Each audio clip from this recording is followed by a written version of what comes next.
Bonjour à tous, j'espère que vous vous portez bien. Bienvenue dans cette vidéo qui est aujourd'hui consacrée au travail articulaire et au travail musculaire dans les techniques de karaté. Pourquoi cette vidéo? Eh bien tout simplement, elle servira de préambule au travail des bras dans les techniques de karaté.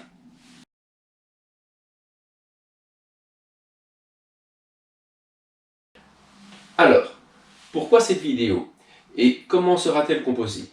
Je vais répondre d'abord à la deuxième question. Elle sera composée surtout d'explications sur certains principes de fonctionnement des articulations et des muscles dans le corps. Mais pourquoi? Et là c'est la première question à laquelle je réponds. Parce que, avant d'avancer plus loin dans les techniques, il est parfois mieux et intéressant de comprendre exactement ce qui se passe et pourquoi certains principes sont mis en place. Ça permet d'apporter des réponses sur, par exemple, pourquoi je vais faire une technique aussi longue et pas simplement travailler sur des gestes plus courts, plus rapides et plus efficaces pour me défendre. À la question pourquoi privilégier un travail long dans les postures et dans les techniques plutôt que de travailler très court et plus direct, je pense que la réponse qui peut être apportée, c'est que les anciens, quand ils ont structuré le karaté, ils se sont rendus compte que pour développer le corps musculairement de manière optimale, il fallait tout simplement permettre aux muscles de travailler au maximum de leurs actions dans les techniques. C'est pourquoi le karaté s'est développé sur les katas, et que ces katas après, afin de renforcer encore plus la musculature, ont pris certains aspects un petit peu plus excentriques et nous paraissent aujourd'hui quelque part un petit peu mystérieux. Tout ça, c'est très bien, mais où ça nous mène? D'abord, ça nous mène au travail articulaire. Le karaté, dans son exécution, va employer l'ensemble des articulations du corps humain. Alors, qu'est-ce qu'une articulation? Pour faire simple, eh bien, c'est pas compliqué. Quand deux os sont reliés ensemble par des muscles qui leur permettent de bouger l'un par rapport à l'autre, il y a articulation. Et le karaté va employer les articulations de la cheville, des genoux, de la hanche, les articulations du tronc, de la colonne vertébrale, articulation des épaules, articulation du coude, articulation de prosupination pour le radius cubitus et les articulations du poignet pour les techniques finales avec les mains. Une fois que j'ai compris le principe de ce qu'est une articulation, je peux me poser la question, d'accord, mais quelle va être la charge de travail pour mes articulations? Je dirais qu'elle est double. D'une part, elle va servir à fixer, et lorsqu'elle fixe, il faut que la charge qu'elle supporte ne soit pas excessive par rapport à ses capacités. Exemple, lorsque je prends un appui, il est important que ma chaîne articulaire, cheville, genou, soit fixée, mais si je mets une charge excessive, je risque de me blesser. Pareillement, lorsque je termine un Oitsuki, j'ai besoin que le poignet soit placé convenablement dans le sens de ma force pour pouvoir résister convenablement à l'impact. Si l'articulation est mal verrouillée, je vais être en charge excessive, je vais forcer le poignet par exemple dans ce cas-ci et le casser. Donc ça c'est au niveau de la charge de fixation. La deuxième fonctionnalité qu'on va employer des articulations, c'est leur mobilité. Et oui, puisqu'elles le sont naturellement, donc on va l'employer. C'est-à-dire que toutes les parties du corps qui n'ont pas besoin d'être fixées dans une technique vont devoir participer à l'action de la technique et à son retour pour pouvoir développer la puissance du travail. Dans cette vidéo, je vais surtout me concentrer sur les articulations des bras. Les articulations des jambes et du bas du tronc sont consultables sur les vidéos concernant les postures. L'articulation de l'épaule. Alors, c'est une articulation très riche. Pourquoi? Eh bien, c'est très simple. Elle me permet des mouvements d'antépulsion et de rétropulsion, c'est-à-dire monter le bras vers l'avant et redescendre le bras vers l'arrière. On remarque qu'il y a une limite, par contre, à la rétropulsion, donc vers l'arrière. Le bras peut également, l'articulation de l'épaule permet également de faire les abductions et les abductions.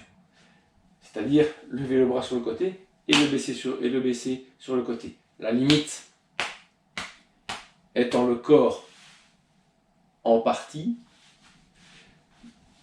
et également la souplesse de ma musculature pour ce qui est de l'adduction. Il y a une légère possibilité de rotation au niveau de l'épaule, mais la plupart des rotations que l'on opère avec le bras ont lieu au niveau du radius cubitus. De par sa richesse de mouvement et surtout de sa position anatomique, l'épaule va intervenir grandement dans l'exécution des techniques de karaté. Pourquoi? Vous avez plusieurs types de mouvements possibles grâce à l'épaule. Prenons deux mouvements qui paraissent très contradictoires. L'Agyoke et l'Otoshi-uki. L'Agyoke part d'en bas et monte vers le haut. À plusieurs niveaux, l'épaule est sollicitée. Dès le départ, en équité, elle doit être relâchée pour la montée du bras et au verrouillage du bras au final de l'exercice, elle intervient également.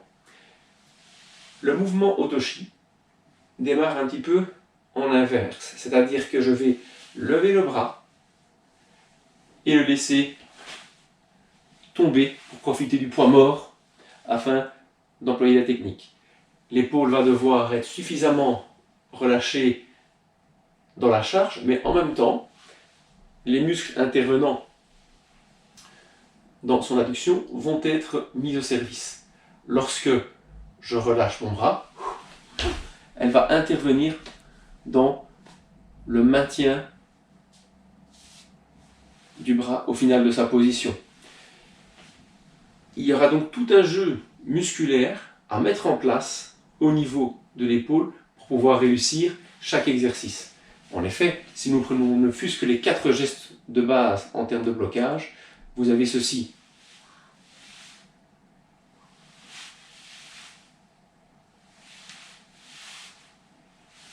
Comment résumer le travail de l'épaule dans l'exécution des gestes de karaté? Eh bien, l'idée est en fin de compte d'éviter toute sortie de la capsule articulaire de l'axe naturel du corps. Donc même quand vos bras doivent se lever, essayons de ne pas emporter avec nous la capsule articulaire de l'épaule, mais de la garder toujours dans son axe naturel. Donc, lorsque vous travaillez, soyez vigilant à être bien détendu, bien relâché, à ne pas, par exemple, forcer l'articulation de l'épaule, mais à travailler plutôt avec les limites qu'elle vous impose. Cherchez ces limites, trouvez ces limites et travaillez avec ses avantages et ses inconvénients. La deuxième articulation intéressante au niveau du bras est l'articulation du coude. Elle est paradoxalement intéressante puisque en termes de mouvement, elle ne permet réellement que de faire une flexion et une extension.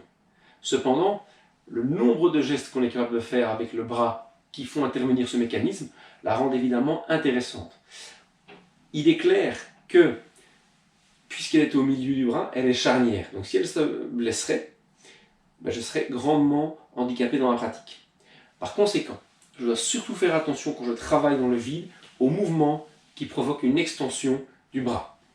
Getan-barai, Tetsui sont des mouvements qui peuvent amener mon corps à se blesser. C'est-à-dire que l'articulation rentre en hyperextension, le bras se heurte à sa limite et on peut avoir des luxations.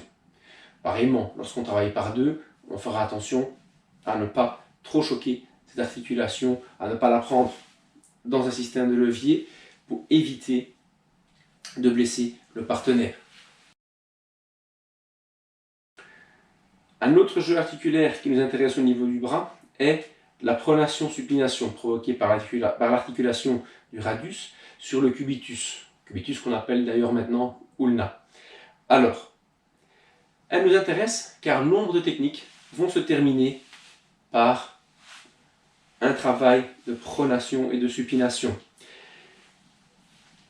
À part le fait de bien terminer dans l'axe demandé la rotation, il n'y a pas de grande contrariété par rapport à ceci. Attention cependant de ne pas exagérer le mouvement et de provoquer des tensions et des chocs au niveau de votre poignet.